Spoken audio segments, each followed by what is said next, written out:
It's the Fellowship of the Geek Show, a weekly podcast about comics, the comic book industry, and other geek pop culture.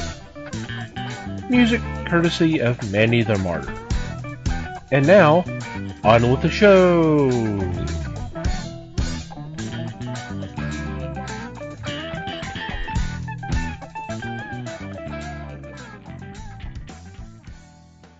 Hey there, everybody. It's the Fellowship of the Geeks podcast. My name is Thomas Chick, and joining me for this episode is Mike Marlowe. Hey, gang. Les Webster. Hello, all. And Liz Newman. Hello, everybody. How are you guys doing? Keen. I'm scared to answer that. Well, my pill went down smooth. That was a hard pill to swallow.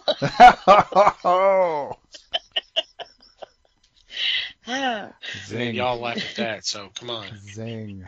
Sorry, folks, we're not going to explain what they're talking about. Nope. Nope. No context for you. Hope everybody's doing okay out there. So what's been going on in your corner of the galaxy? Oh, man. I say, I'll go past tonight. Oh, no. We must use tonight as a base. Oh, At least a lesson for what not to do. right. That's pretty much been my week, though. One step forward, two smacks in the face back. Oh, man. No, I did get some of my watching done. Yay. I've been putting off watching Gen V. And they released the first 3 episodes, and now it looks like every Friday they're releasing one episode. So I think there's going to be 8 total. So now there's 4 out. So they're halfway through. And I'm liking it. I'm really liking it. I didn't know. This is going to sound bad. Being on a college campus and the show being what it already is, I was kind of scared that maybe they would fall into that immature rank, you know, or I should say raunch. But it hasn't been that bad. And for it to be a spinoff, it's doing a really good job of standing on its own. You know, we have seen a couple of people from The Boys on there. No Jensen yet. Get with it. But it not in a capacity that they actually would have a role, or it's more like clips on TV or commercial kind of thing. So I can't really even say that they're using The Boys to kind of springboard and make a name for themselves. So I'm really liking it. What else did I watch? There was something else I watched that was really good. The friend who I've watched Gen V with, he was telling me about a show called Get Out. And I've seen it. I've seen the cover a million times. It's the guy there with his eyes wide open and he's crying. And I don't know. Jordan Peele, sometimes his movies are hit or miss for me. Sometimes they're good and sometimes it's like, really? But I saw with this one that it actually falls under Blumhouse, and Jason Blum helped, direct this and everything else. So it was like, well, I'll give it a shot, Really good. Like I said, I've heard some really bad things about it, which kind of made me stay away from it. And watching it, of course, you try to go in without the bias, but I kind of went in with, this is going to suck. I'm wasting 2 hours of my time. But I was very pleasantly surprised. Who have you been talking to say, about it? Because I've never heard anything but good things about that movie. Yeah. Well, my horror group. Sometimes you can throw a good movie out there, and I guess with so many people in there, they never agree on anything. But it seemed like when it came to this one, and what's the other one? Nope. they're all like, nah. So they kind of agreed more than they normally do, See, that it was bad. That should be scaring you. That's what that should be doing. Yeah. Yeah, If they agree, they can't possibly be right. right. Yeah, I like said it wasn't. I wouldn't call it horror. I don't. I think I'm starting to lose what horror means nowadays, because was it scary? It was, and people died, but it wasn't a.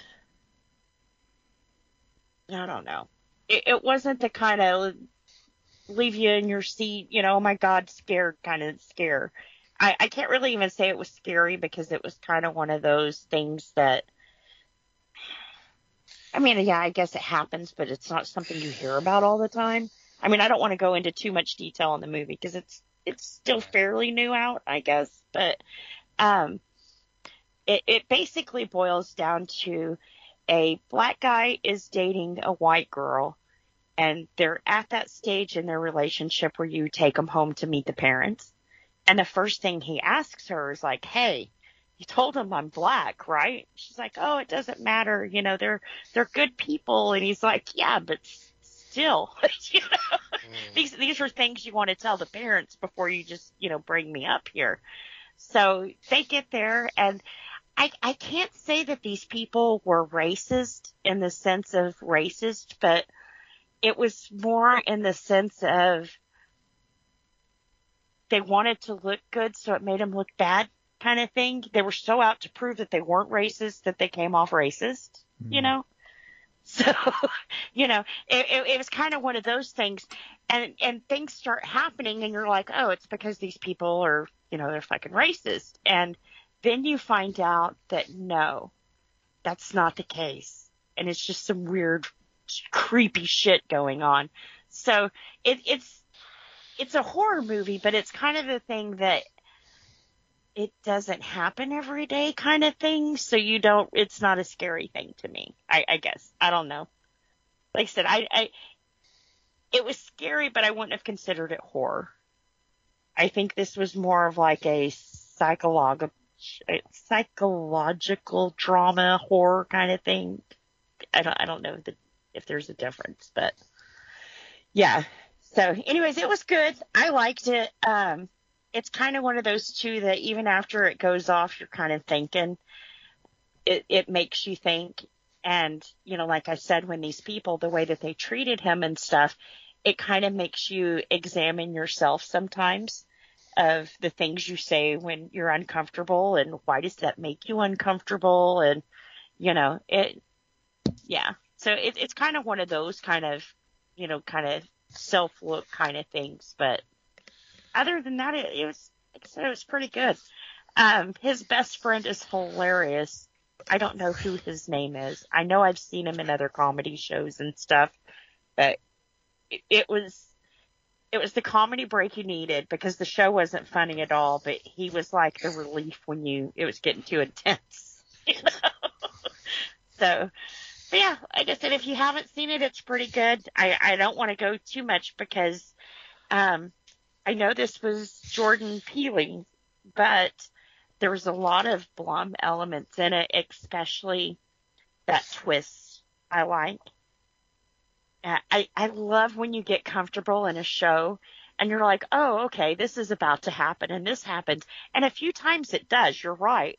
And then at the very end, they kind of like, wait a minute, and twist you totally around, and it's totally wrong what you thought, and something else totally different is happening, and that is totally this show. So I don't know how much help he had with this, but like I said, I saw Blum all over this. So if you like Blum's work, this is the movie to see.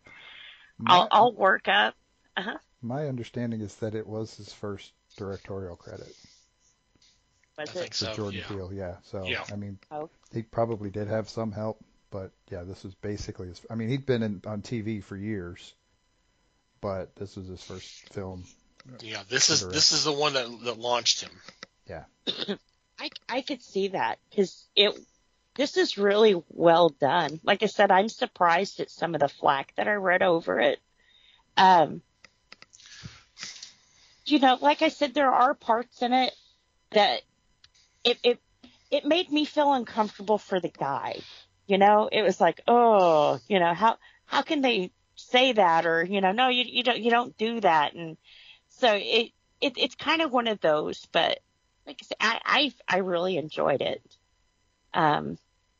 I'll work up to the other one because now I kind of want to see what it's about.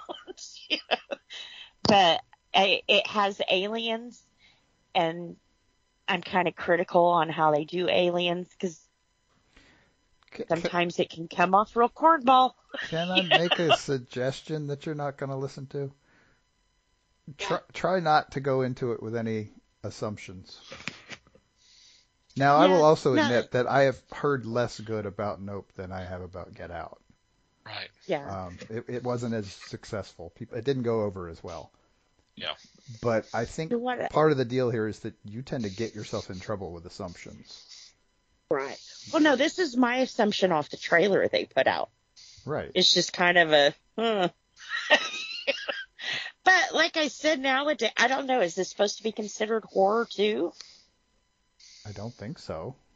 Okay. I mean, and honestly, that horror thing is one of the assumptions I'm talking about. Yeah.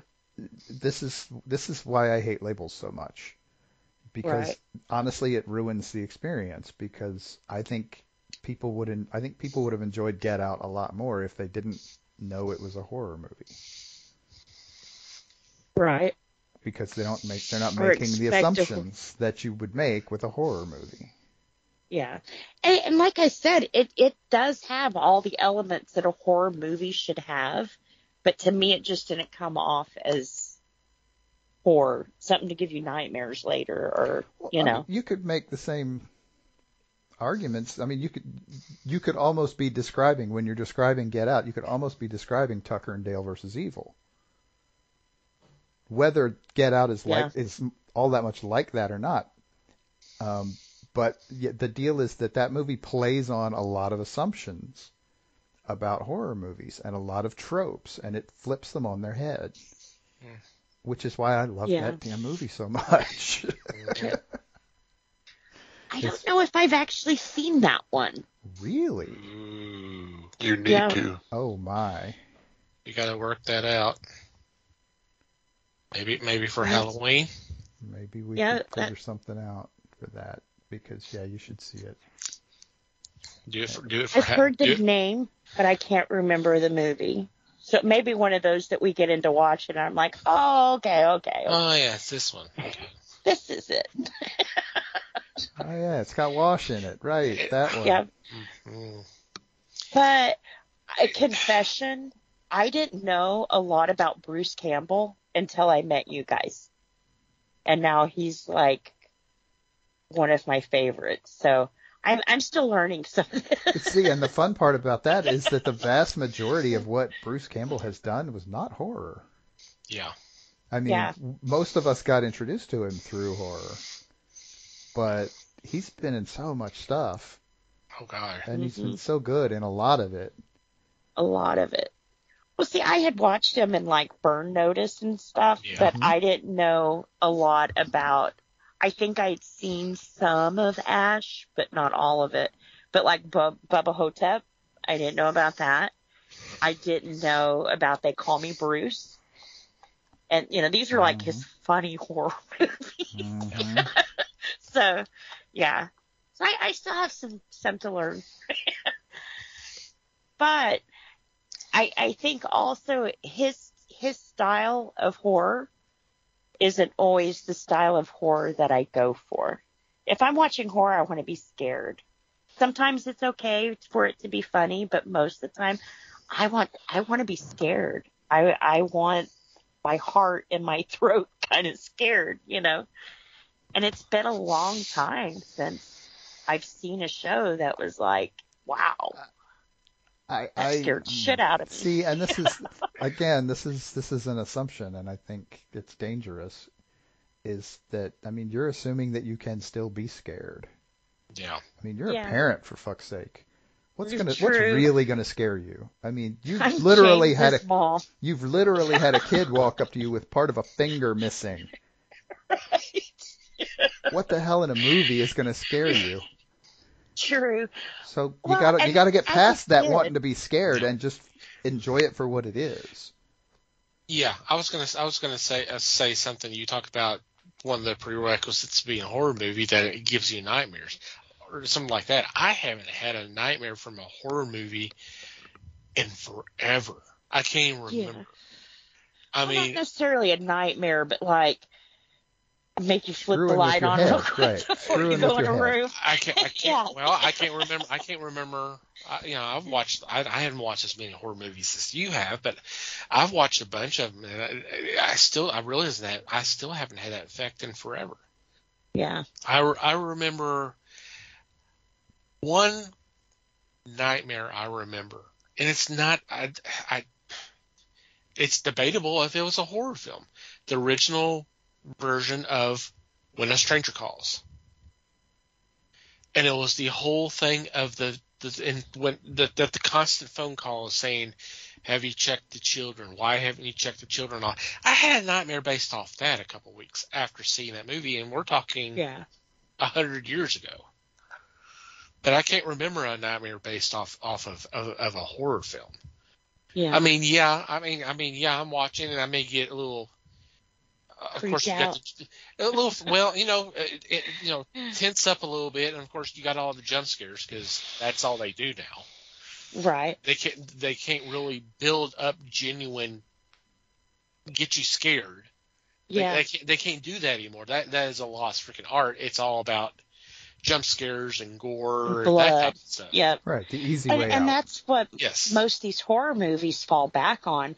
If I can make it gory, then it's horror. And it's like, no, it's not. To me, horror has to bring that. But this is also me being raised with slasher movies. I grew up with Kill 'Em All, Right, if anything's going to desensitize you, it's that, too. So, yeah, well, I mean, even that fell into that. It wasn't so much they weren't scaring you. They kept killing off everybody. Once again with the goriest way possible. And that's and just where scares. that comes from. Yeah. I mean, that's honestly where it started is, exactly. You get a couple of decent slasher movies out there and everybody wants to emulate it because it made money. Mm-hmm. And they're all terrible and it's just all about the body count and the blood volume. Mm-hmm. And and like the earlier Halloweens and Friday the 13th, there was a story behind it. There was a lore. There was that in itself was the creepy aspect. The spooky camp, And they took time to develop the characters at least enough to whether you give a shit if they live or die. They don't do that anymore. They don't. It's all cannon fodder. Well, that's because that takes time, and we have to get a body count going here. I know. We have to kill so many people in these movies that we can't take time to actually get to know people. Shit. I don't know. What was before Halloween Ends? Halloween Kills? Yeah. That movie, man, oh man. He killed like 50 people in the first 10 minutes of the movie. I think that was the last time I was like, hot damn. This is going to be good. From one of the YouTube videos I saw between Halloween 2018 and Halloween Kills, there was a body count of 48. 48. And 48. he probably did half of those in the first 10 minutes of Halloween Kills. And he killed 11 firemen right there in the first few minutes of the Halloween Kills. Yeah. Yep. And I know a lot of people was like, oh, that was over violent. It made sense. How many times has Michael come across somebody and let them live? So now you have a house full of people, and he's going to slash his way out of there. That's what we expected him to do. I mean, I'm sorry they were firefighters, don't get me wrong, but it was kind of like, hell yeah, he's pissed. We're going to get a good movie because he's fired up. But he's fired up. And I'm not going to knock Halloween Kills. I hadn't watched it. But the deal is, does more really equal better? I don't know. I mean, that's honestly where it started is, you get a couple of decent slasher movies out there and everybody wants to emulate it because it made money. And No. Does but him I- killing I- a ton of people Okay. in a 10-minute span make for a great movie? If Because that's it set a tone. It set a tone in what you were about to see and the mentality and the pissed off that he was in the first 10 minutes of that. This wasn't a sit down in the sewers and rot kind of Michael. This was I'm going to kill everybody in the path between me and her. And he did that. I Right. mean, that was the vengeance that he was going with. And I think the first 10 minutes of that movie kind of set that pace for you and that mindset of, wow, he's really pissed off, you know. And if And that we had been, never seen him that pissed off before. and if that We've had seen been him kill. anybody but Michael Myers, you wouldn't have given a shit. No, I Which wouldn't have. tells me that more does not equal better. No. But no, it doesn't equal better. But like I said, in that movie, you almost needed that. Especially, you know, Well, what we got. from what you're here, describing, it we entirely needed makes that. sense. Yep. That's And what it had to also happen. explained why Lori was so freaked out by this guy. He was psycho. And this was a different No, Michael. it's Norman Bates. That's we a had different seen- movie, right? Yeah. But it was a different Michael than we had seen before. I mean, like I said, he's stacked bodies up before. He's made scenes with them and made them smile and dance, but we've never seen him just be like, rah, you know, and that was the Michael we got. And from beginning to end, that's the Michael we got. He kept that pace and you were still kept that pissed off feeling from the beginning of that. Because, yeah, I mean, at first you're like, oh, well, they're firefighters. They're not going to go there. And then they do. And it's like, holy shit. You know? They just killed 20 firefighters, you know. So I think for me that was not only just the body count, but it was like, wow, you don't see a lot of that. Usually that's a no. You know, you're going to upset people and offend. And they were like, nah. Here you go. Okay, let me try a different approach then. Mhm. If you sit down to watch a horror movie and that's what you think you're going to get, you're going to be disappointed every time. Right. Yeah. But see, no. I don't expect that with every single one of them. But we're talking about a middle movie of a trilogy. I was expecting that with that one. I better be, you know, you're got to keep me now from you started the story and you haven't quite ended it, but now you've got to do something to keep me there or I don't want to see your ending. And they did. They pulled the stop out and I won't say the best because there's been better, but it was one of the better horror movies that's been put out here lately. I really enjoyed 2018 though also. So. But so far, it's been Halloween movies that have made me go, huh, maybe I can get scared still. You know? Maybe there's a heart somewhere in there. But I think, too, not to make me totally sound psycho or anything, when I was little and watching these, of course, you know, your parents hide your eyes so you can't see the boobies and that kind of thing. But I learned how to pick out of, well, that's fake. That's fake because look, the knife did this or the blood is this way and, you know, all that other kind of thing. So I think too now when I go into a horror movie, you can almost spot, well, that's how they did that. And this is how they did, you know, so it's not as scary when you know how it works and the effects used to do that. Right. I think my point might be you might have to work a little harder to trick yourself into liking these movies. Yeah. Because Well, you've seen so many of them now. Yeah. Yeah. And you've seen some Which is, really good ones. I mean, and that's yeah. great. That's fine. But not all of them are going to be that great. But maybe it's going to be on you to some extent to find a way to enjoy the less great ones sometimes. Right. I don't know, and I'm not telling you what to do either. And Yeah, you are. I have really enjoyed watching these older movies too, because like I said, since I am a person who kind of spots, well, that's how they did that. Especially the one we're going to talk about tonight.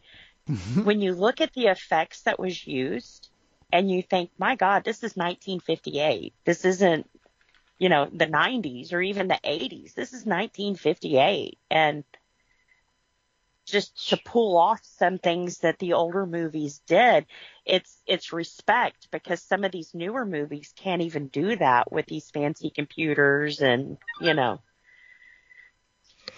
So I think I get more scared with the older movies now than with this newer crap. Right, and it's honestly, for my money, it's not because necessarily they're better even.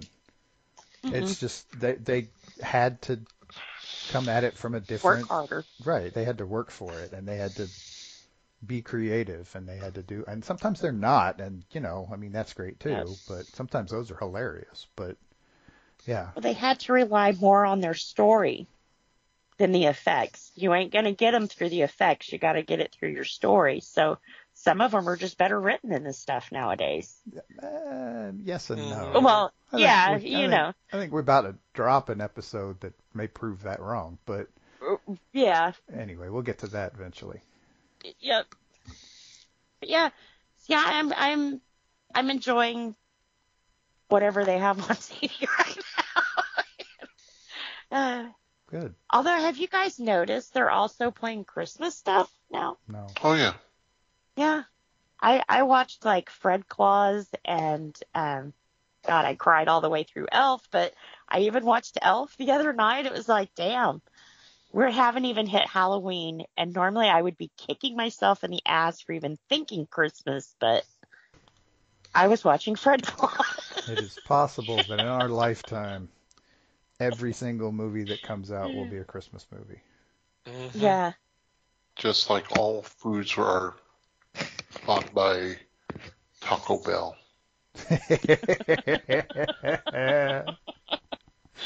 Oh, that is a much better movie than people give it credit for. And it made Sandra Bullock a star. But anyway. Yep. Okay. Yep. Anything else? I have. No. Okay. Like I said, if you haven't seen it yet, see Get Out, and also halfway through Gen V. So. Alrighty, Mikey. Oh, I think I've been bossy enough in this one.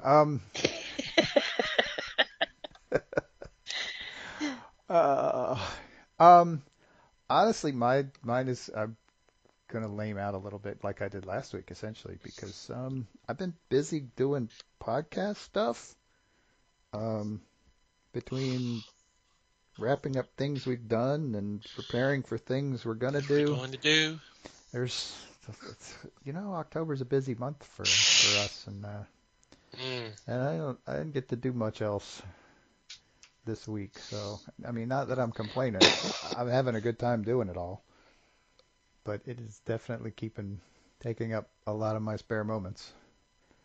I don't even feel like I'm reading a book or anything to do anything with. Although I am, oh God, it may take me 2 more years.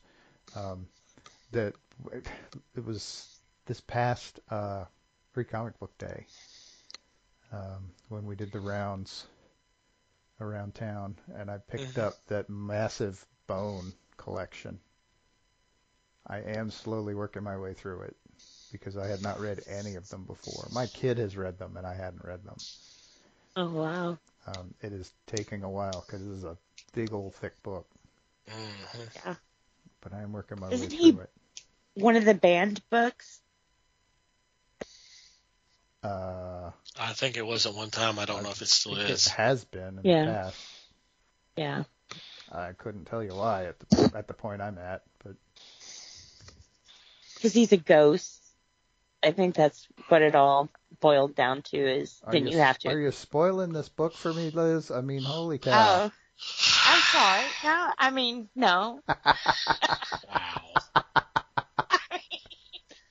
And Rosebud is never mind. Yeah. No, I mean, I think because it deals with death, and I'm learning now that they don't like any book that would make you have a conversation with your child now. So I think that was part of it.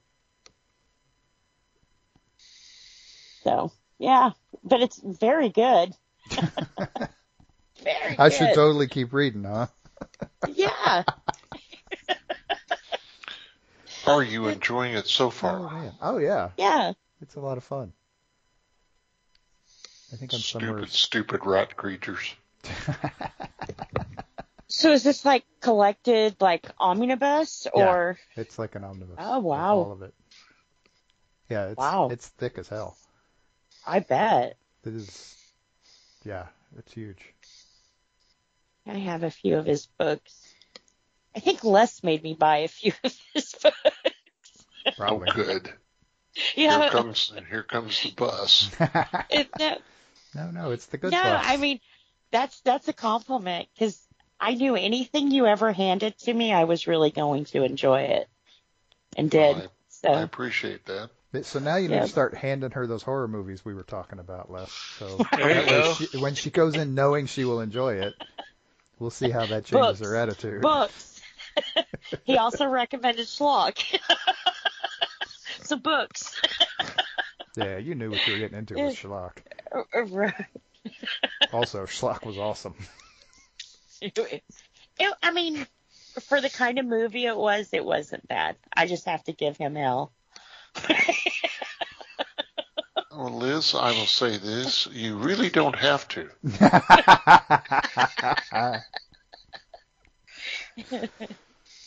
It was your turn, though.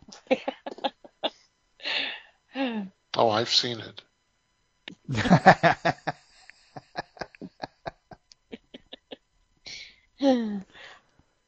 Anyway, that's what I got. Okay. Les? Cool. For me, other than the viewing for tonight, I've really got nothing. I've tried to catch up on some of the good bad flicks, but those at times take a little longer just because you have to dig some of them out. Mm-hmm. But the ones I do find are exceptional. And I will fight to the end to say that they are some of the best reviews that I've ever seen. I watched part of one of theirs. It was one that they wasn't a review, but it was kind of the story of the black hole. Uh-huh. I think it's like 45 minutes or so. Oh wow! And I watched about the first 10 minutes or so, and I had to stop because other things were going on. I didn't realize that originally was supposed to have been a disaster film. It was supposed to be the premise. The original premise was Poseidon Adventure in space. Uh-huh. And it was supposed to have been done back in the early 70s. I thought that was Airplane 2. Well, that was actually Airplane 2 actually accomplished it. Airplane 2 was a disaster. Yeah, it was. In more ways than one. Yeah. Mm-hmm. But it was supposed to be. It was going to be. I'm trying to remember what it was called. Space Station 1, I think was what the original name was. And there was so many rewrites. That's what caused the film never to be made until like 79, because there were so many rewrites and so many members of production kind of going in and out, and some of them actually passed away before anything was gone. Oh, damn, that's a bad sign. Yeah. At one point in one of the rewrites, a black hole was involved, and just things just kind of kept kind of speedball, kind of kept changing and all that. And by the time they really kind of got any serious movement, of course, the disaster movies were dead. So they had to rethink things. And but Star Wars had happened, so So yeah, I mean, they were going to keep doing a space movie, but apparently at one point it was still kind of big, more like a Disney film. Like there was going to be families involved in all that type of stuff. Until we got to the script that we eventually got, that even then they didn't even know how. No one really agreed on how to end the film. That's as far as I got.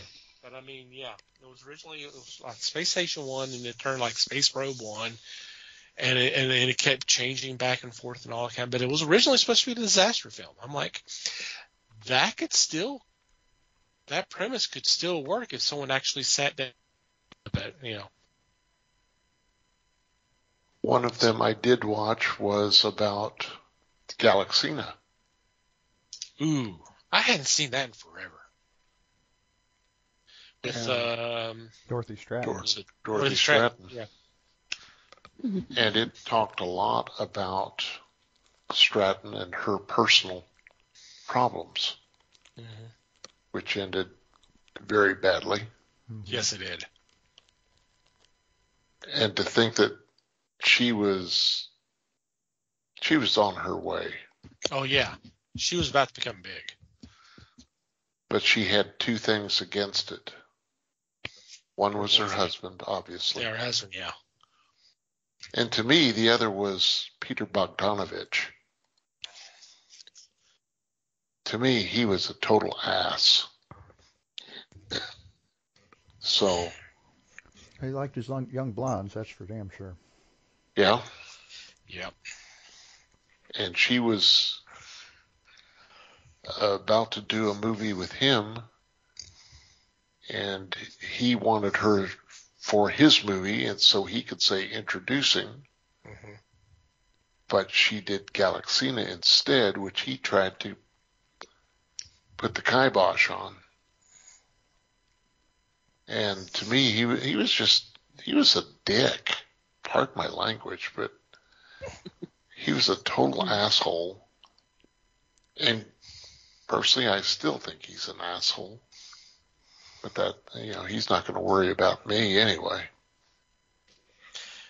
But I felt sorry for her, especially when they got to the end. To think that as beautiful as that woman was, she was fated the way she was. It's not like nobody knows, but she was killed by her husband in a murder-suicide. And she had just been named Playmate of the Year. She had this starring role, and it was all taken from her because of her jealous husband. And I wouldn't worry about you pissing off Peter, because I went to just confirm he passed away a year ago. Okay. January 6th, 2022. So, well over a year. Closer to. So you can say whatever you want to about him. It's all right. He can't do shit. Well, I may have listeners out there that may say different, but I just feel so sorry for her. Oh, yeah. Yep. That's about all I got. Also, real quick, I did watch the one you talked about last week about the movie Scarecrows. That was impressively well researched, I thought. They did a lot. They got a lot of information that I don't think we had access to when we talked about that movie. Right. I think you're right. So it was a really interesting kind of backstory to that movie too. But yeah, the way it was. That was a really well done little video.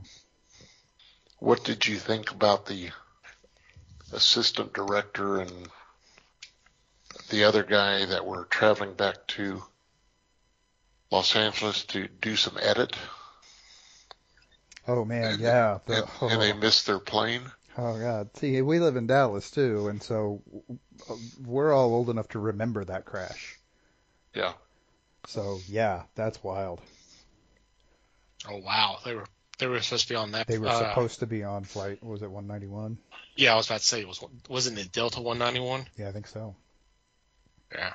Which crashed attempting to land in Dallas. Mhm. Yeah, they had. Wow. They had gone to the wrong airport, and consequently missed the flight. Wow. I need to watch that. Yeah, it's like I said, it's pretty good. It goes into some pretty interesting detail about the cluster that the production of that movie was. Okay, sounds good. Also, the guy who was actually talking about it apparently felt about the same way I did about the movie. So there we go. Okay.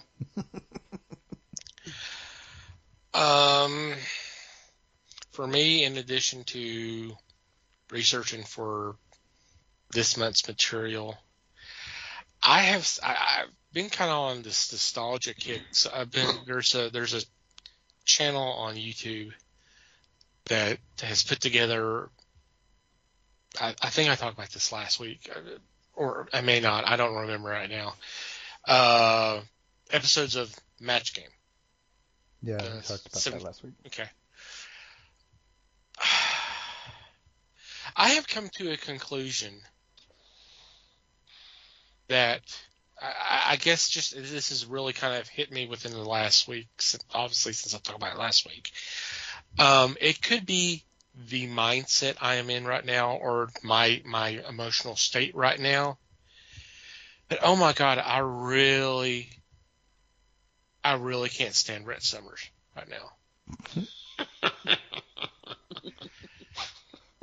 Well, because the thing, and I'm sure she was a sweet lady because she's no longer she's been gone for several years now. I'm sure she was a sweet lady and all that, but the thing is, and I'm sure some of this was provoked by the producers and all that because that's what everybody loved and all that. Oh my God, everything has to be. She has to talk all the time. And every time it comes to her giving her answers, she's got to make a production out of it. Uh-huh. And all that. It just seems, I don't know. I've been watching it all this time, and I watched it when I was a kid. And I guess back then I didn't know any better, but it was kind of fun because everybody was having a good time and all that kind of shit. But now I just this past week, I was just like, shut the fuck up. Please. I am yelling at a 50-year-old TV game show because of her. And she, you know, because she gets time to back away from the Match Game for a little bit, man. Yeah, I'm just saying. Yeah, I know. Because it's amazing how she can give some of these dumb answers, and then when the other celebrities do, she gives them shit. It's like, you know, some people. That's what I love. Yeah, that's why I want to love when Betty White's on there, because they go after each other. They trade barbs, and Betty won't put up with that shit. She gives just as good as she receives. Some people just have to be the bride at every wedding and the corpse at every funeral. And it's just want to be the star of the whole show, and I guess that was her this time. Yeah, I guess so. And the other thing, go ahead, Les. Oh, I was just going to say, do you wonder if it was because she was married to Jack Klugman? I don't know. Was he that hard to live with? Well, they were divorced at one point. Huh? They were divorced at one point because she's made comments on some of those episodes that she was. I don't know. What makes you think it's Jack Klugman that's caused her to be that way? Because he was very abrasive also. Liz. Candy. Right up against the microphone, really? Come on now. Do I have to explain sound to you again? was listening and just kind of zoned. I'm sorry. And it was getting louder and louder and louder. I think, okay. Yeah, he divorced her in 97 or 77. Yeah. So I mean, the show was from 73 to like 82. So there was still another 5 years where she was Clearly very traumatized by that divorce. But anyway. It just, it just gets on my nerves. And I love when Charles goes after her. It's almost like, oh, thank you, sanity from Charles Nelson Riley, out of all people. But yeah, I probably need to stop watching for a while on that, because she's really starting to get on my nerves. Yeah, it might be time to just give it a rest a little bit. Maybe there's another show out there you can grab for a while. Yeah. And something else I want to point out it's on YouTube. It's obviously not going to affect us, but it's going to affect. I've seen some people talk about it. Starting next month, YouTube's going to control the ads, like where they're going to be and all that kind of stuff. And I use YouTube now. I use YouTube more now than before. I was using Twitch a lot in the past, but I use it for ASMR to kind of help me kind of de-stress and try to see if it can get me to go to sleep and all that. And there's a lot of other people do that, kind of for anxiety and that kind of stuff. And some of these I'm going to say, I'm probably going to be a little controversial here, legit ASMR artists have come out to voice their concerns, because what they're concerned about is they're making these videos to help people de-stress, deal with their anxiety, to kind of calm down, get themselves to sleep and all that. And if you got a video where it's them talking softly and there's soft music and there's all that kind of stuff, then all of a sudden there's a goddamn ad. It's this loud and it's going to wake you up and just do all this shit because YouTube wants more money. That's what they're concerned about, and it's a legit concern. Yeah, but YouTube provides an alternative to that too.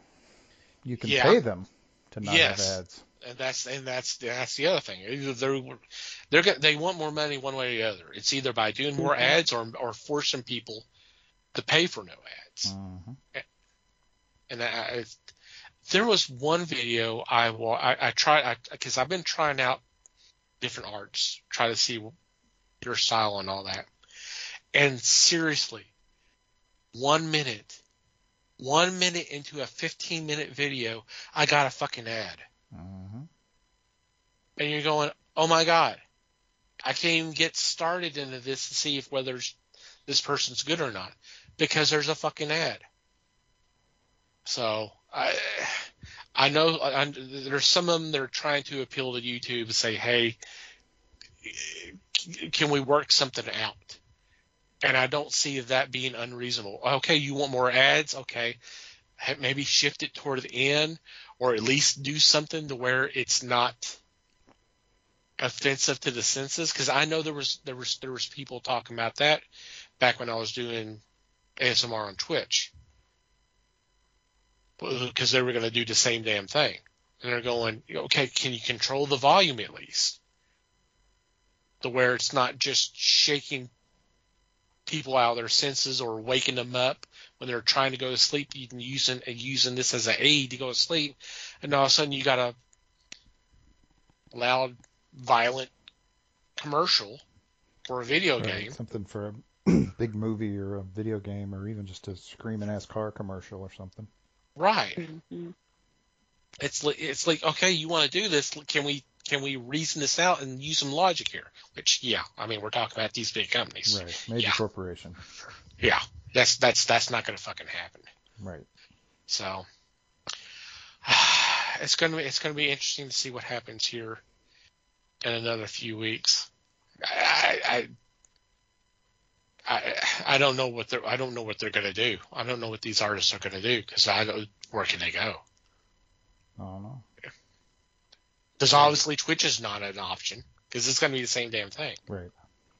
Yep. Twitch doesn't even pause the damn video. Nope. Oh boy, that's pissed me off because in the past I have watched some streamers and they're playing some of these games and it comes to the critical point and all of a sudden there's a fucking ad. Right, like 3 solid minutes of ads. And then you come out and you go, okay, what the hell happened? Well, you're just gonna have to watch the video, the VOD playback. Yeah. Yep. Nah. And even then, you may get an ad through some of it because they do that too. So does Twitch have a no ad option? Yeah, if you subscribe.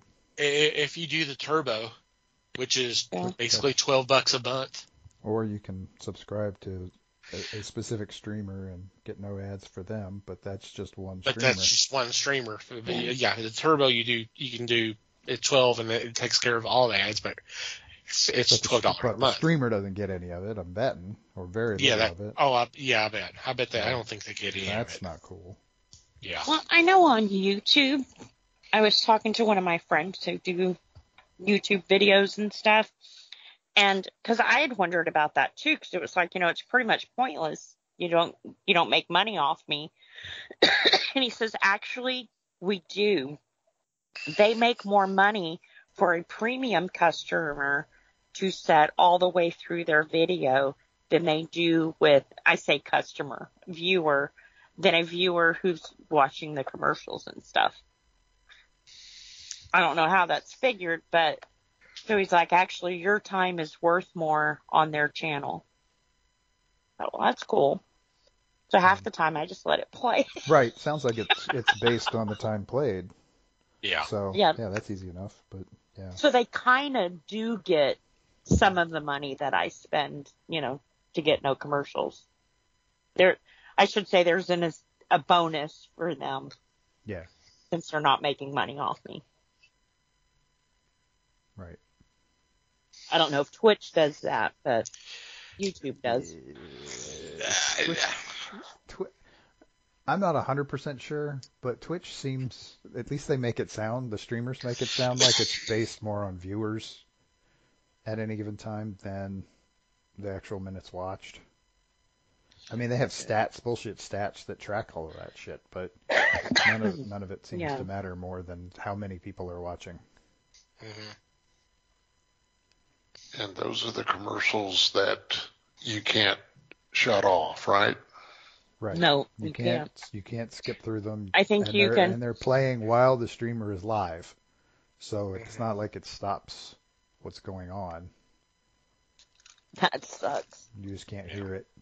You have to go back and try to rewatch the small patch that you missed. Yeah, basically after the streamer's done, and sometimes they'll go for 6, 8, 10 hours. Ooh. So yeah, you can't. It's not like you can rewind. You can't rewind a live stream.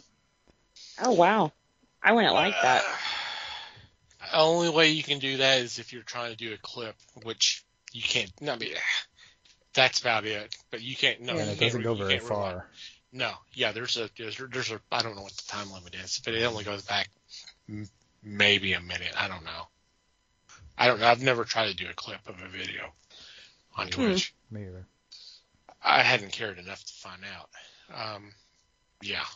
And once you get YouTube, but I don't know if it's because I'm premium or not, but a live stream I can pause and rewind and catch up to the live again, or I think I've done. Watch it all the way from the beginning if I want to.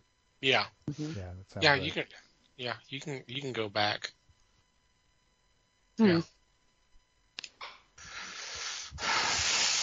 Which could be why a lot of the Twitchers, or I don't know if you should call them Twitchers. Are they Twitchers? They generally just call themselves streamers, but okay. Okay. But I've noticed a lot of them have come over to YouTube now. Moist Critical said it's more profitable to be over on YouTube right now than on Twitch. YouTube pays more. Yeah. Yeah. And he said it's a little bit more streamer friendly than what they used to be. Right, and that's why a lot of them weren't on YouTube originally, was because it was an honest, straight up pain in the ass to stream on YouTube. Mm-hmm. I'm glad to hear it's gotten better. Yeah. And the thing with the ads on YouTube, I mean, yeah, you may have to watch one that's like 15 seconds, but the next one that's up goes for 5 seconds and then pops up the skip ad, and you just click on that. Right. If it's back. more than 15 seconds, you get the option to skip. Yeah. Yeah. So, After several seconds. Yeah. So that's something that. Which is nice too. One up on Twitch, definitely. That would be great on Twitch, but no. But yeah. I haven't even Spotify is actually the same way too, though, with their commercials. I don't even use it because, for one thing, it's too expensive to buy them to buy their subscription for. I don't listen to a lot of music, but I have a friend who plays music, and it's real soft, mellow music, the kind that you'd want to go to sleep to, and then bam. Oh, I know. Geico commercial. Yeah. At least Spotify doesn't interrupt tracks to do that. They will play it between songs. Yeah. Right. They will. Yeah. Yeah. So credit to them there, but you start playing some stuff with some really long ass tracks, and they will drop a shit ton of commercials in between them on you. Yeah. The way I get around that is I just don't listen to the last few seconds of that song. I just skip to the next one, so I don't get the commercials. But I'm not always quick on that. I did not know that. Or I'm doing something and I wasn't paying attention. All of a sudden I get 30 or 40 seconds of ads, which is not bad, but it's just kind of annoying because you were already kind of in the groove listening to the music and all that. And all of a sudden, you get Geico or Spotify, especially them going, hey, hey, you don't want to listen to this? Pay us. Yeah. And I think they do let you listen to like a couple of songs before they start the ads. Yeah, too. it's vary, about but three. Yeah, 2 or 3. Yeah, I think depends on the length of the tracks and all that. Yeah. I was about to say the song lengths probably play a part. I hadn't paid that much attention to it, but so that's my rant on that because it's going to affect them. It's going to affect the viewers who need that to get into a better place, and this could have an adverse effect to it. But we'll see how things go down. It's not going to be too much longer. Yep. Okay. Before we get into this week's discussion, I do want to make y'all aware that we do have a Discord that's open for anybody to come join us. Sign up is free. We do have an open invitation on our website, www.thefellowshipofthegeeks.net. On our Discord, we post a lot of news items. We post stuff for discussion, stuff to make us laugh. We post videos and trailers, music. We'll have some activities. We just watched a movie last weekend. We watched 1953 House of Wax starring Vincent Price. It was kind of fun to watch that. So we try to do a lot of stuff on there. So if you like us and would like to hang out with us, there's usually 1 or 2 of us on Discord all the time. So come join us and let's have some fun. Yeah. And we don't rant about Discord, so it must be good, right? Give us time. We'll find something to rant about. Just a very short time. Okay, we are continuing our 50s sci-fi horror theme for Horror Month with the 1958 film The Fly. And this stars David Hedison, although he was credited as Al. I would really like to know where that came from. That may have been his. That may have been Al. David Hedison. We can get into that if you like. Okay. All right. Obviously Vincent Price, and Patricia Owens, and Herbert Marshall. Let's get in. Let's get into talk about The Fly. And immediately Liz starts laughing, so you gotta go, okay. Yeah, this gotta be good, right? I tried on this one, I really did. And I even made it past what he did to little Maladano or Modello or what was the cat's name? The cat. Yeah. I didn't think about the cat thing, jeez. Sure. Yeah, I didn't either. And then he's like, he's just little Cat Adams now. Like, that's totally fucking normal, right? Oh. He literally went where no one else has gone before. Oh, right. As soon as that cat came in there, I was like, no, he's not. Yeah, he did that. He totally did. The fly at the end in the spider trap. Best scene ever. Help me! Help me! Seeing that scene again, I'm reminded of one of the early Robin Williams comedy specials that was on HBO. It was toward the end, and all of a sudden he started bombing, so he was just doing whatever the hell he could. He did that. He was like, help me, and everybody's just kind of uproar and all that. Everybody got the reference. Yeah, everybody got the reference. And then he started bombing again. I thought that was, I can't believe I was reminded of that when I saw that scene. Yeah.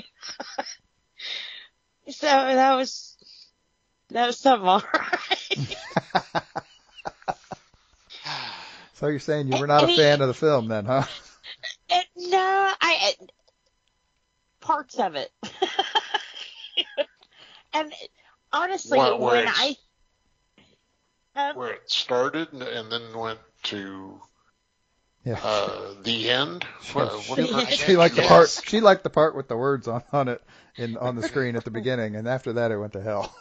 Yeah, no, I don't. I guess so. Well, I liked Vincent Price in this. As minor a role as he had. Yeah, so minor. Yeah, so minor. He was barely on screen. He was. And it kind of reminded me of the same guy that we had just watched in House of Wax. The quiet, timid kind of guy, you know. Well, that was Vincent Price. Right, but the character-wise, oh, okay. You know. All right. But yeah, this one was a little weird. I don't know. If I made a cat disappear in one of my experiments, I don't think I'd climb into the machine. Just me. But I don't think I'd trust it, you know, until the cat came back.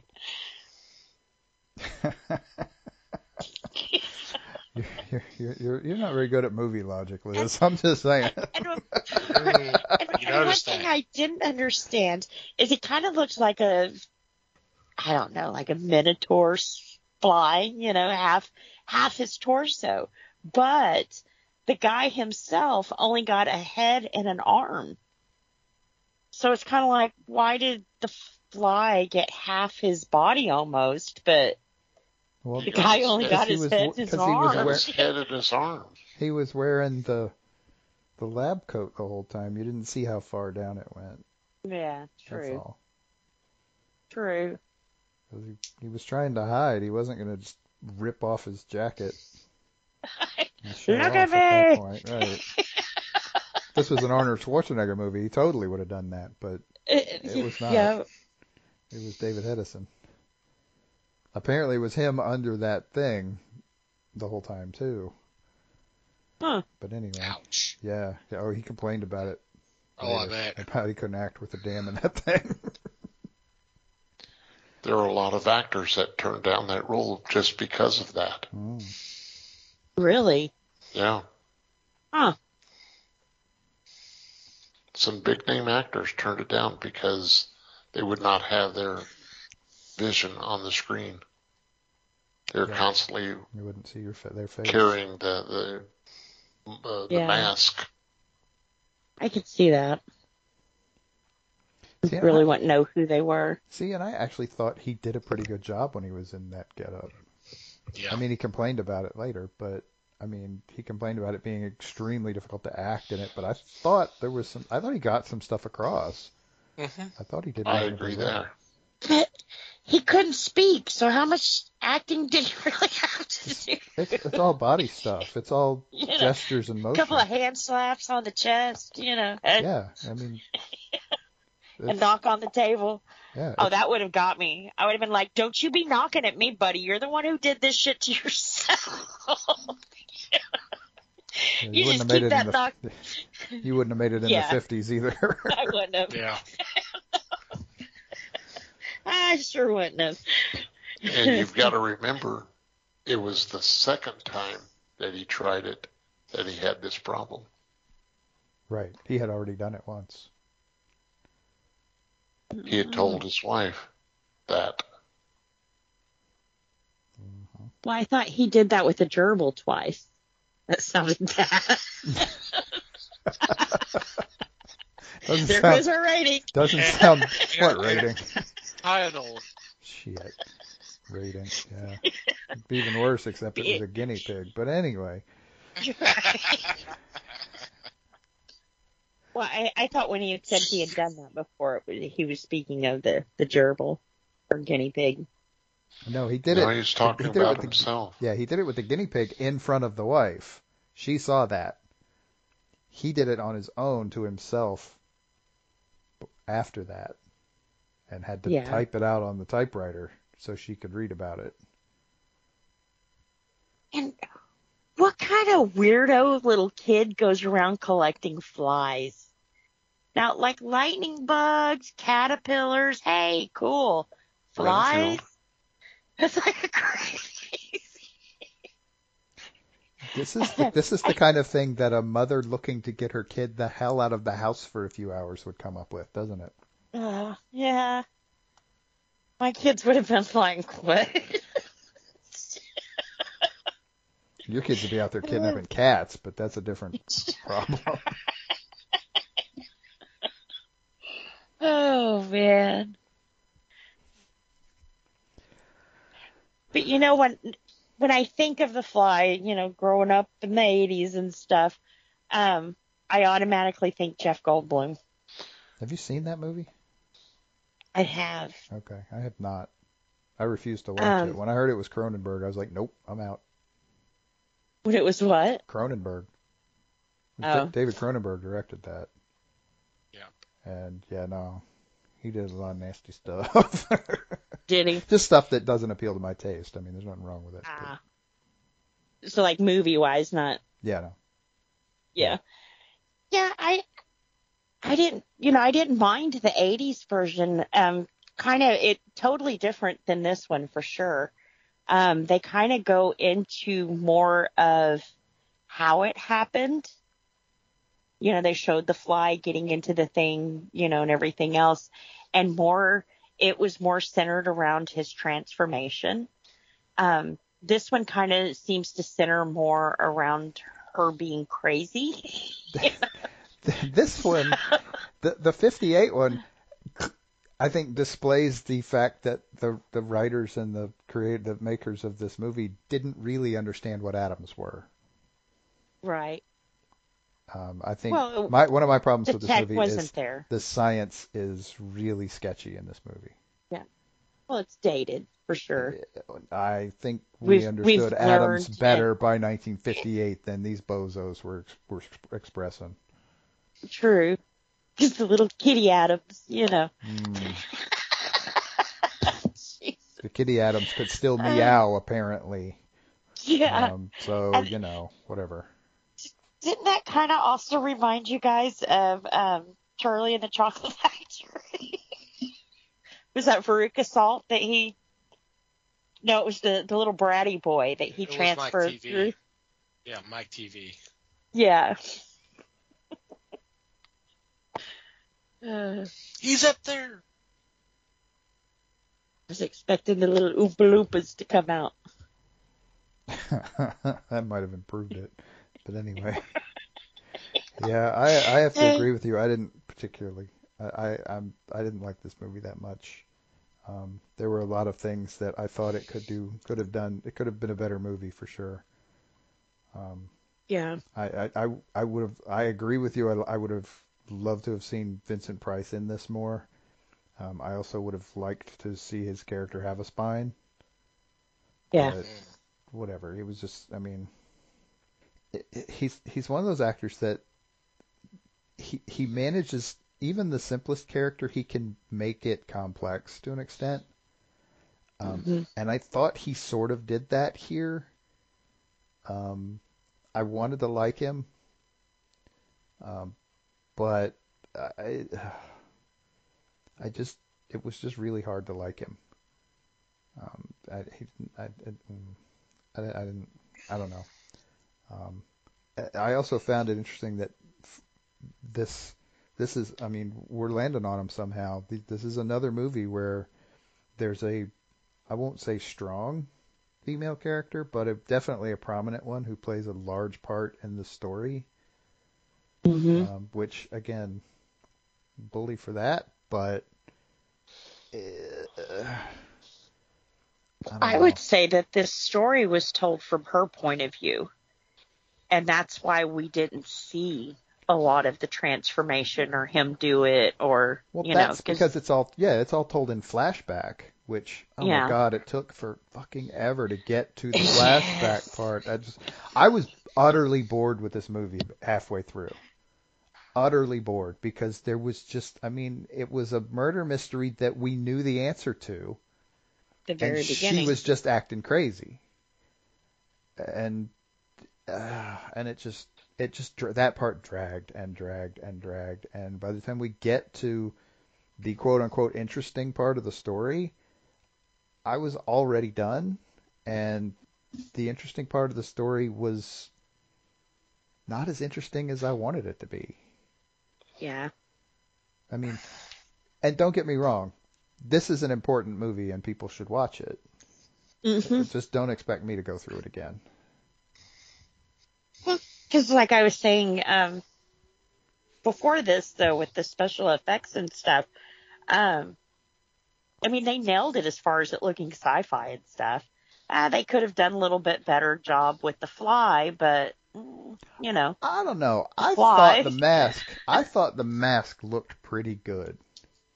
Was it technically accurate? Maybe not exactly, but it wasn't that far off. The little fly, that was pretty sad looking. They clearly were running out of special effects budget by the time that came along. I wish that had looked better. But like when he looked at her screaming with the 16 eyes, the way a fly would and stuff. Yeah, that was cool. That was pretty cool. I don't know how realistic it was, but it was cool. And all the neon tubes, that was pretty cool. Yes and no. I mean, it's not very. Yeah. It's cool. It's not super original. Right. Well, back then it would have been. They did that in Frankenstein. That was 35 years before this, or 25 years before this. Yeah. I mean, it wasn't that I wasn't impressed with the lab, but I didn't need to be impressed with the lab. The lab wasn't that important. They only went through the firing sequence for that thing like 5 times, and it didn't last long, which was a good thing, I thought. I wasn't mad. I'm not mad at the lab. The bad science is a little off-putting. Clearly, these are not scientists writing this science fiction movie. But, yeah, I don't know. Well, and two, not a lot of people knew about that kind of stuff, so you could get away with it more, Sure. You're playing to a dumb audience, basically. I mean, not to put too fine a point on it. Dumb, but yeah. Uninformed. That it wasn't a tech age. Right. Yeah. People were intentionally. He did that on his cell phone. Right. Yeah. And it would still look a little better, but it would. Yeah. Well, and was this originally done in black and white? No. No, I was wrong there. Yeah, no, it was shot in color. The sequels were black and white, but this one was color. I was going to say that actually the coloring was not that bad. Yeah. Normally you get the Technicolor stuff, and it's like, ooh, instead of red, it's orange, and it kind of bleeds, and kind of looks like it's glowing sometimes, but you didn't really get that with this either. Right. So this time the glowing minor was on detail. purpose. Yeah. But the coloring was done excellent. So. Yep. Like I said, it had its stuff, but there was other parts that was like, really? Yeah. Seems weird to call a 90-minute movie too long, but man. Yeah. There were things they could have left out. They could have cut 20 minutes out of this thing, and most of it from the beginning. Yeah, for sure. Anyway, now we've gone on our little rant, and Tom and Les are both going to have loved this thing. Right. Greatest movie ever.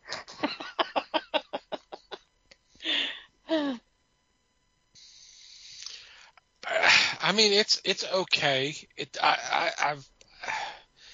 It's definitely got a drive-in vibe, or at least in my opinion.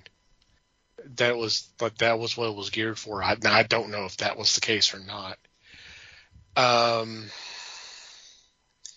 Yeah, I agree. It seemed like they spent so much time in the beginning of her playing to be crazy and not even knowing her kid's name, the kid's name and all that. That seemed to go on just a little bit. It would have been nicer if they had gotten into the story quicker and maybe expand on things, but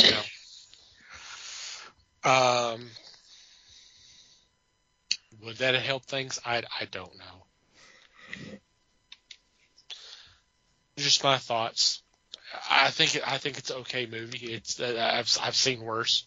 I've seen a lot worse. Right. Oh yeah. Well, have you noticed that with these older movies though? It seems like every time the woman's crazy, we're gonna lock her up because she's crazy. So it's like, can't there be something else wrong with women than crazy? We're crazy. That's kind of the mentality back then. Yeah, I mean, it's not that far off of. I mean, this was the 50s. And it wasn't. Yeah. Let's help her. It's let's lock her up. She's crazy, Hey, again, you're saying we mentality. sucked at mental health care 70 years ago? I mean, come on. It's not like that's improved dramatically either. Yeah. But anyway. Her husband's a fly and she screams. She's hysterical. Lock her up. Right. And it's one of those. She was one of those deals where I wish the character had been better written for her. Yeah. Because I would have loved to have seen a little better performance, but I mean, I don't think it was possible. Yeah. To give a better performance, so she could have carried this movie with the right script. Mm-hmm. Yeah. But it wasn't quite there. And she pretty much did, though, anyways. Well, she didn't carry it very far because the vessel to move the story along. She was. Yeah. For sure. I mean, and which is why I wanted to see her do better. Yeah. I mean, I don't want to knock the actress because I don't think it was entirely her fault, but I don't know that she quite. Something was missing. Yeah. Les, your thoughts? First, this was written by James Clavell, based on a story. Mm-hmm. James Clavell is an author that brought you programs or books like Shogun, King Rat. There were two others. Noble House, thank you. So, the guy is a great writer. Those came after he did this movie. I loved all of those books, by the way. Yeah, I do too. Still do. I'm going to have to take exception when somebody tells me, well, you knew what was going on before the movie started. I want to know how.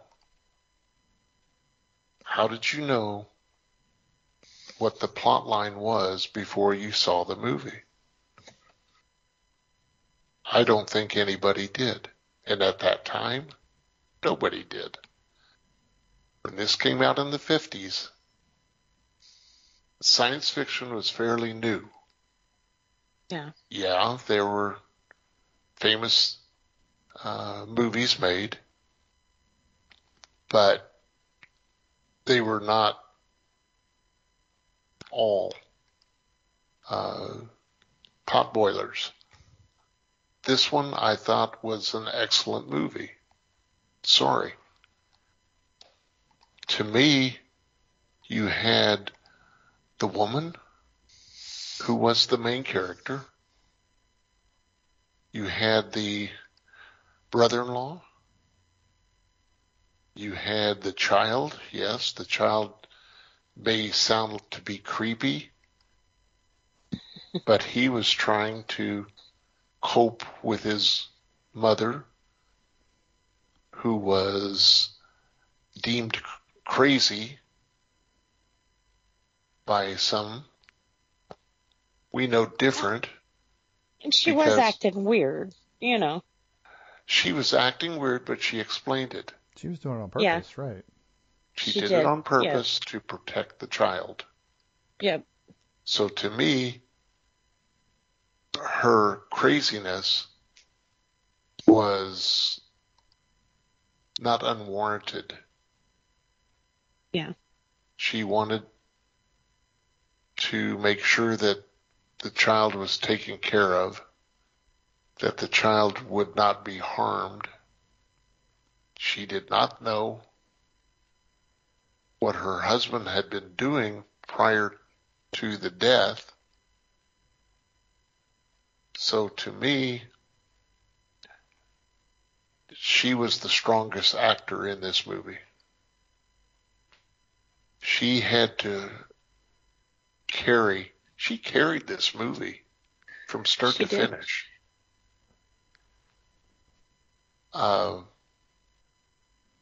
To me, the science that everybody is complaining about, yeah, a lot of it was unknown at that time. It was, yep. But I don't fault the writer for that. When The Blob was done, no one knew what The Blob was about until they saw the movie. Well, and that's kind of what lends to the, I guess, horror aspect of this, is it's kind of the unknown. Uh-huh. And sometimes those things are a little scary because you don't know. And, you know, then you see a guy turn into half a fly. That would be pretty cool, you know. But was it necessary to see it? The movie or him as a fly? Him transform. You were saying transform would have been cool. Well, it would have been cool, but just because in the 80s version, we kind of saw how he dealt with it a little bit more, which on a science point was kind of neat, but I liked this one told from her side.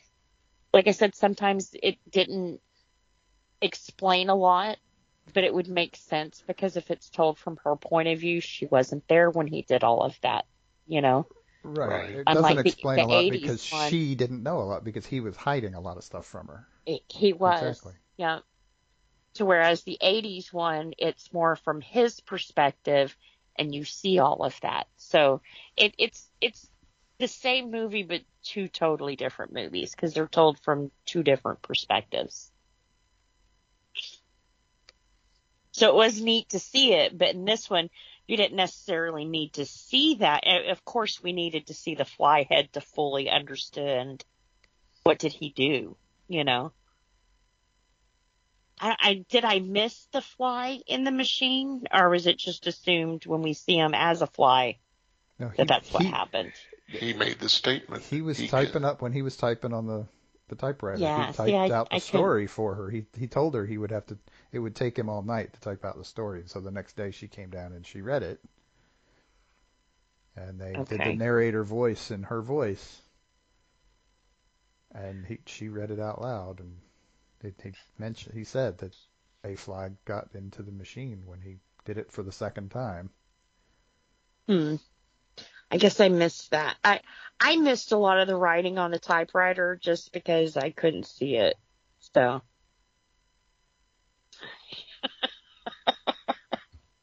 I am that blind. Did you have the volume turned down on this or something? Well, she read it out some loud. Of it, well, I guess I missed when she read it out loud, because some of it he just typed on the computer on the typewriter as she was talking to him, and he was answering her. So I guess I missed where she read what happened to him. I don't know how, but I guess I did. But there was parts that he wrote out on the typewriter that she didn't read out loud. She just responded to, which I could gather what he had said from what she said, but yeah, I missed the fly story. So that explains a lot.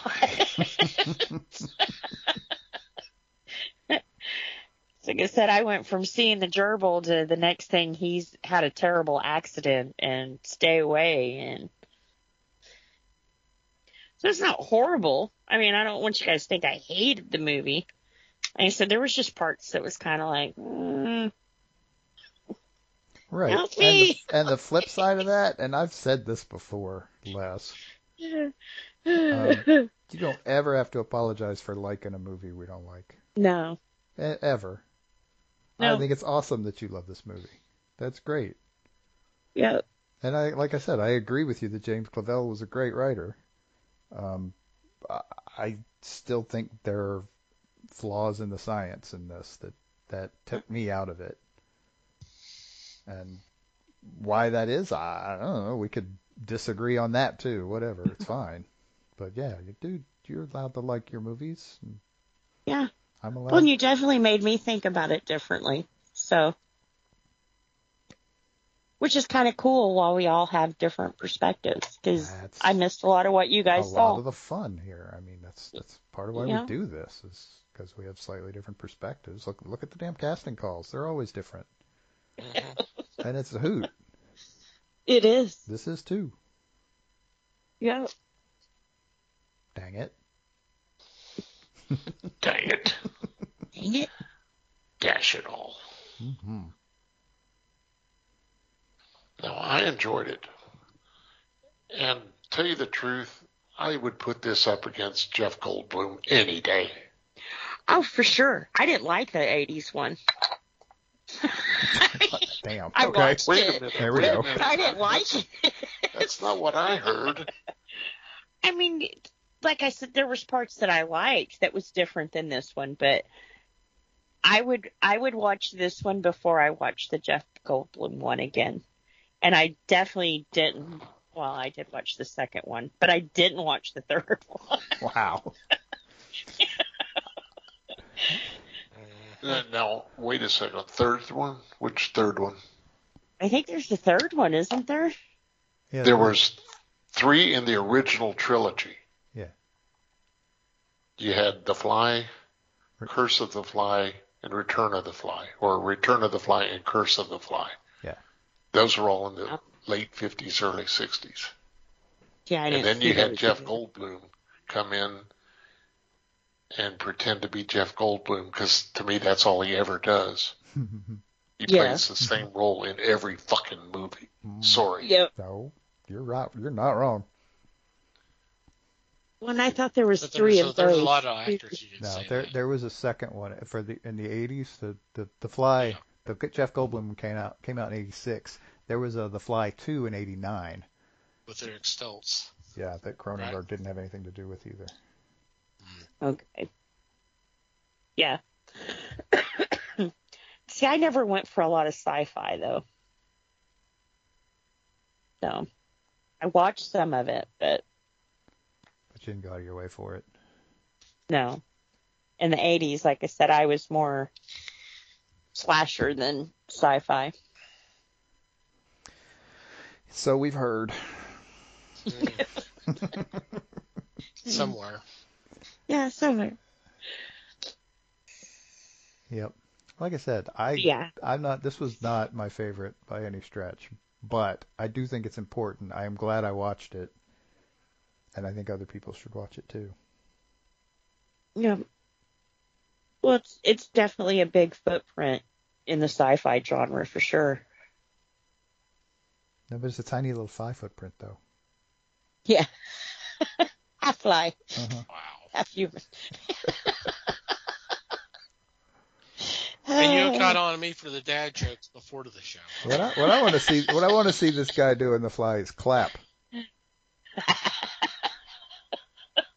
He did. Yeah, I know he did. He was fighting that other hand repeatedly. Well, every time the fly would start rubbing his hands together, he was clapping. Mm-hmm.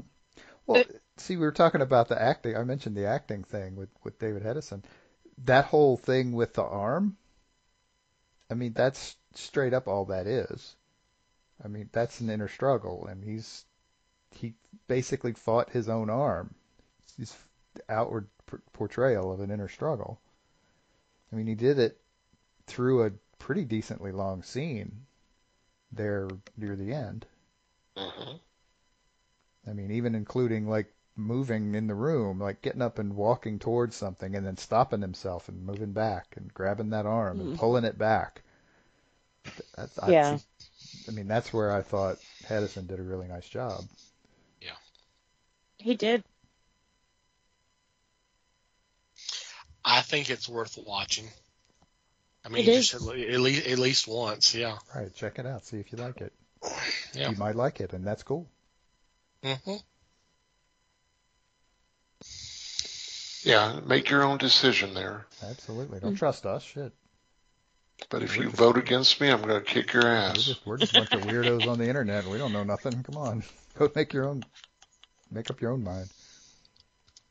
Well, and we had to have movies like this so the other ones could fly. You're going to really try for the pun again? Come on now. I swear to God, y'all need to stop on my dad jokes. That was 2/3 of a pun. P.U.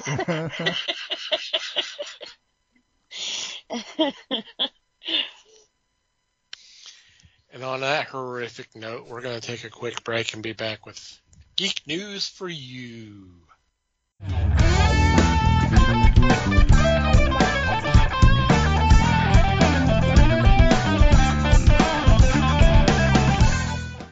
And we're back, and it's time for Geek News for You. In this segment, we bring a couple of news items to the table for discussion. And this week, it's Les and myself. And Les, would you go first, please, sir? Thank you, sir. What I bring is a new publication called Shieldmaster, Blast to the Past, which features characters from Joe Simon and Jack Kirby. This is a one-shot. It is currently on Kickstarter. So if you get the chance, look into this. This has multiple covers, but this is when the characters are sent back in time to 1963, where John F. Kennedy needs protection. Kennedy calls upon the fighting American, and as a result, a slew of other characters show. So I want to look into this myself, just because of the opportunity to see so many characters be brought forward. Some of these have gone on to be featured in some of their own series, but some of these have kind of fallen to the wayside. And this will be the chance for them to be brought forward and be talked about once again.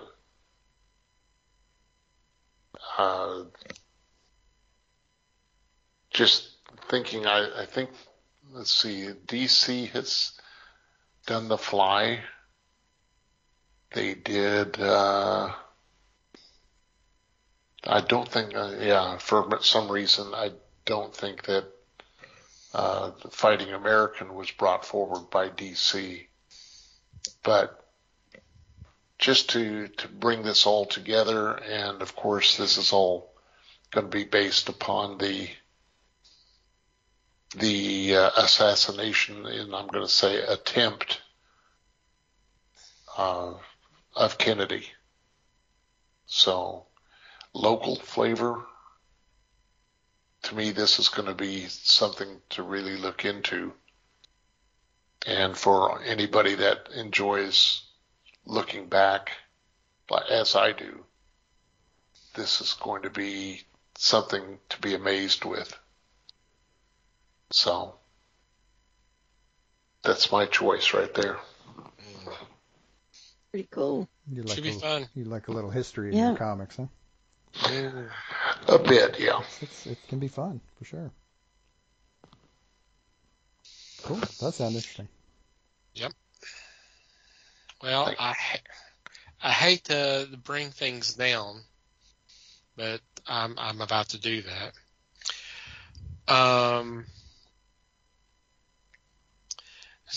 There's an article that was originally posted in the Oregonian, and I probably pronounced that wrong.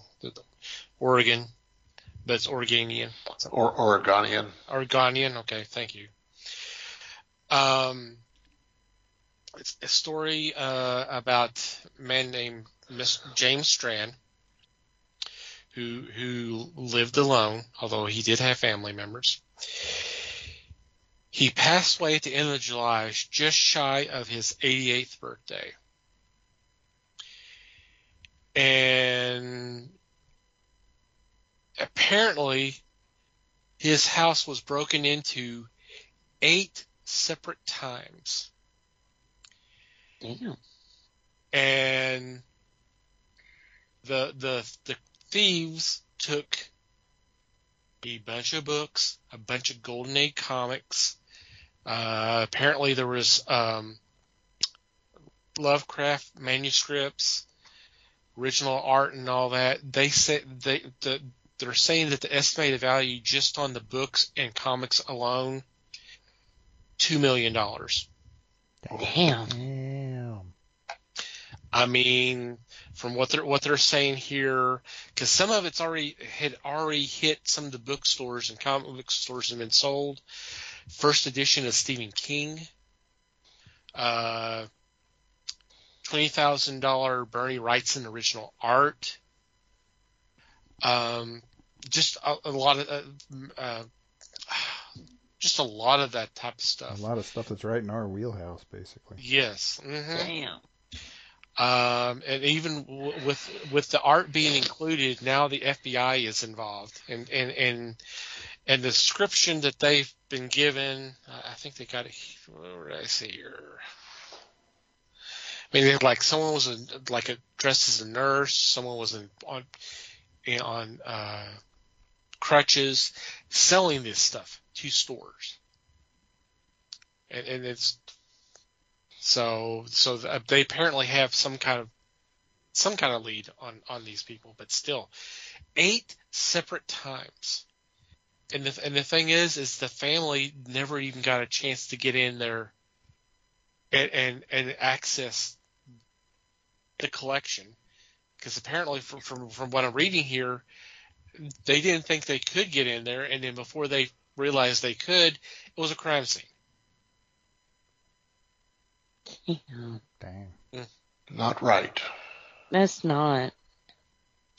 I mean, talking about $5,000 Stephen King first edition, $10,000 pulp novels, bald guy on crutches, a woman in a nurse's outfit, and a car without license plates. Oh boy, that's just Boy, that's just to say, hey, check me out. Yeah. So, but apparently not. Original art to H.P. Lovecraft's horror novella, The Shadow over Innsmouth. He had this. Damn. So he had a lot of quality stuff, and these guys knew it. Somehow they knew it. Somebody it broke in 8 times. Yeah. They had to know it was there. Well, a woman in a nurse's outfit makes me kind of wonder if he had a caretaker to come in there and realize this shit. Or they were just smart enough to send different people in to sell these things all the time. Who knows? Because the thing is, from what I'm reading here, Mr. Strand had taped black plastic to the windows to keep everything in the dark. So it's not like anybody can go up to the window and go, "Oh shit! Look, there's Action Comics #1 in a slat. That's got to be worth something." Yeah. Mm-hmm. So someone was in the house, or somehow knew what was in there to get all that stuff. They don't just break in to a particular house and go, "Oh my God, we just hit pay dirt." Right. Not unless they're a very specialized team of burglars. Right. Yeah. That's really unlikely. So yeah, somebody had inside info. Yeah. So it's good that they've got leads because. Yeah. Damn. Well, not a lot of people know what that kind of stuff is, anyways. Right. And so all the stores have been notified, and I don't know what they're going to do, but the ones that it's already been sold off. But I don't know that they can do anything. Hopefully, you had it insured. Yeah. So. Well, I know if you, like if your house gets broken into and they take your stuff to a pawn shop, if you find out that that's your stuff, the pawn shop has to give it back to you. So hopefully the stuff that has been sold, if they can prove that it was theirs, it has to be given back because it's stolen property, you know. Well, I from what I've read, and I've not actually read the original article for all this information came from, I don't see anything mentioned that there was anything cataloged. And if there hadn't been, then oh god, it's right. Yeah, and you're right. It's they're probably screwed. Yeah. Yeah. They're screwed. Yeah. That's insane. Yeah. To have that value of a collection and not have it insured somehow. Yeah, or documented somehow, right. You know.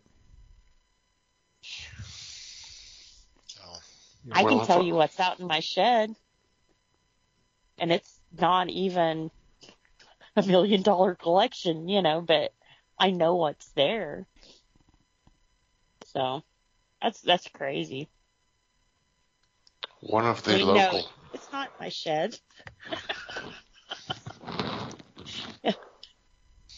Local what? One of the local comic shops was attending a convention here in the Dallas area, and they had their vehicle stolen while they were setting up inside. Somebody came up, stole their vehicle with all their boxes of comics. Oh, crap. Wow. Before they got it all unloaded. Yeah. Oh, that sucks. That would suck. It just seems like I posted something on Discord the other day when Liz posted something similar. It's just, I don't know if it's just getting more attention now, or it just seems like there's a lot more of this stuff going on where these comic book stores are being broken into, or our friend Mark Walters, I don't know if it's the same situation you're talking about. I understood he posted something about someone stealing their stuff as they were, I don't know if I think they were packing up. They had on a dolly, and then someone took off with it. Oh. I mean, they got it back, but I think that was what the story was. I don't think it may have been your story, and I just misread it, or it's something very similar. But it just seems like there's a rash of these right now. Yeah. Like I said, I don't know if it's now getting more attention because of comic books being a little bit more in the normal kind of the mainstream. Mainstream, yeah, thank you. Or if it's just there's a lot more of it going on. Yeah. Damn. Because these people know some of the stuff's going to be worth something if they go to the right person. I don't know. But think about it, just even from not a collector standpoint, with the newer stuff. You go to a show, a couple of boxes, you can have a couple of $1,000s worth of stuff sitting there just in merch and comics and pins and hats, and it doesn't take a lot in the comic world to make up that value pretty quick. That's sad. Well, personally, I have had stuff stolen from my house, so I know what this kind of feels like. Yeah, it sucks. You feel violated. Yeah. Especially when people go through shit and throw it all on the floor and everything else. It's like, golly, didn't even know what you was looking at, Well, with the stuff that I am missing, still missing, they just took boxes. Wow. That's crazy. Dude, I guess because I've had to work hard for everything I've ever had, I can't stand a thief, Yep. Especially crackhead thieves. We're not going there. Yeah. She did. I'm We're stopping talking her about now. stealing. I'm shutting her down now before it goes there. Yeah. She doesn't want to go there, trust me. No, I don't. I know.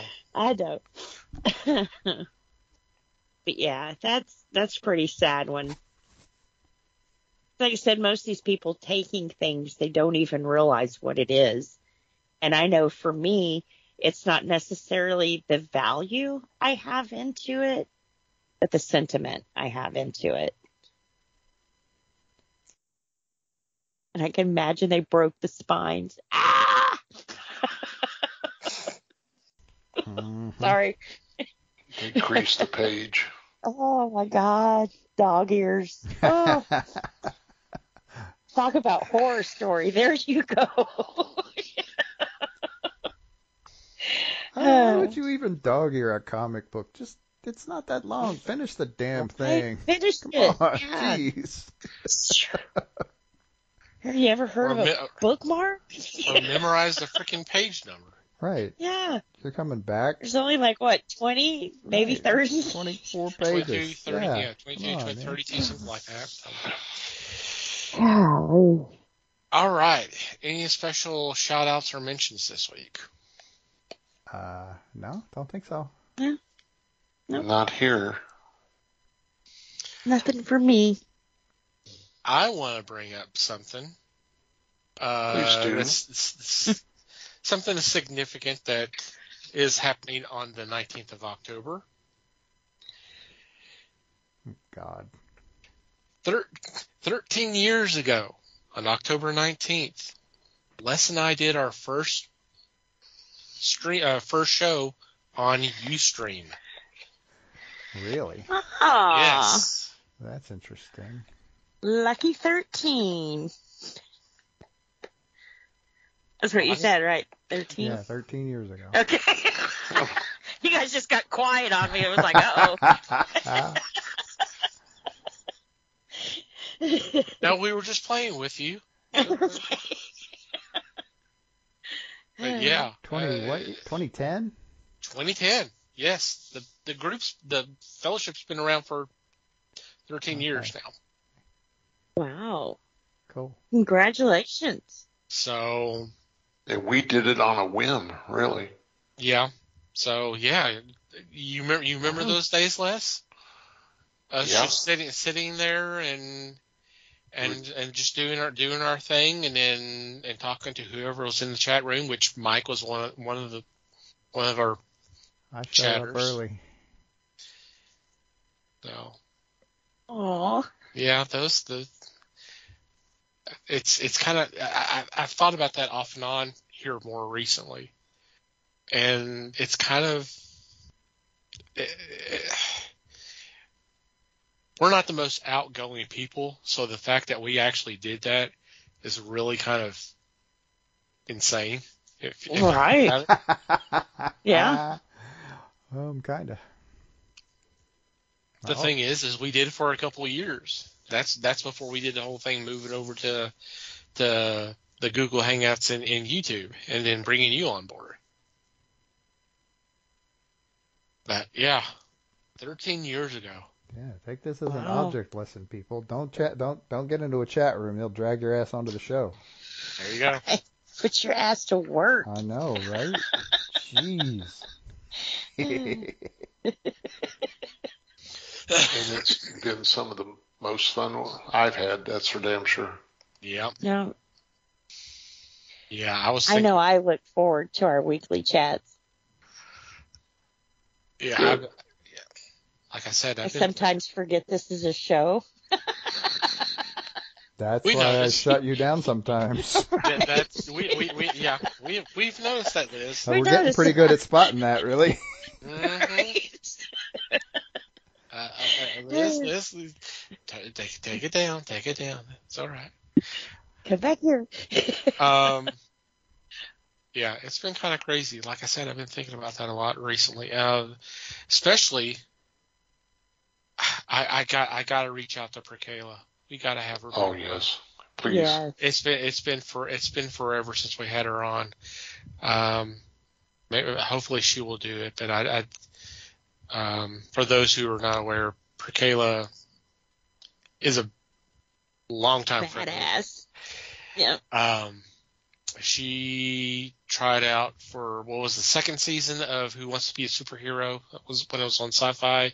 But she made it onto the web series, the series that was on the internet. She was competed on that show. Yeah, we need to have her on. I hadn't talked to her in a while. Just the sweetest person ever. Oh, she's awesome. When you talk to her, it's like you've known her forever. That's the way she treats you. Mm-hmm. So, yeah, I need to get on that. That'd be pretty cool. Yep.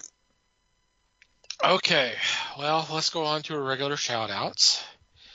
I want to thank Pop Goes the Culture for allowing us to be part of a great group of podcast network. If you want to check them out, there will be a link in our show notes. We also want you to check out the fine men and women who make up Potter Family, who've been kind enough to spread the word of fellowship on Twitter by retweeting our links. And yes, retweeting, not reposting. Best way to check them out is to do a search, #PotterFamily, all one word. Scroll through, whatever catches your eye, click on that link and download an episode, and we hope you have a great time listening to them. Thank you guys as always.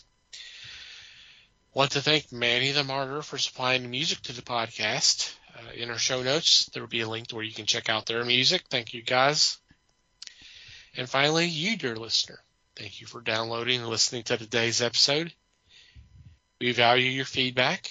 Any comments, questions, complaints, suggestions, observations, what have you, please send them our way. Email address is email@thefellowshipofthegeeks.net. Or you can go to the website, click on the About Us tab, and there's a contact form you can fill out there. I've already mentioned our Discord. We do have a channel specifically for feedback. You can post your thoughts there. On social media, on Facebook, we are the Fellowship of the Geeks. On Twitter, Instagram, and Hive Social, we're @Fellowship Geeks. If you want to follow our personal Twitter accounts, Mike can be found @MikeyGeek. Liz can be found @LN_geek. Les may or may not be found @FakeLesWebster. and I can be found at TomTCGeek. And from wherever you download our episodes, if you'd be so kind as to rate and review the show, it would be greatly appreciated. Anything else before we say goodbye? Just thanks, everybody. Thanks, everybody. Thank you, and be sure to watch the movie. Yep. Thank you for listening, everybody. We appreciate the support as always. And until next time, geek on, my friends.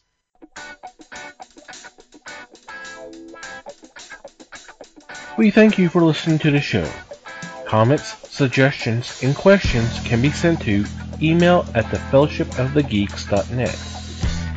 You can follow us on Facebook at The Fellowship of the Geeks and on Twitter at Fellowship Geeks. Until next time,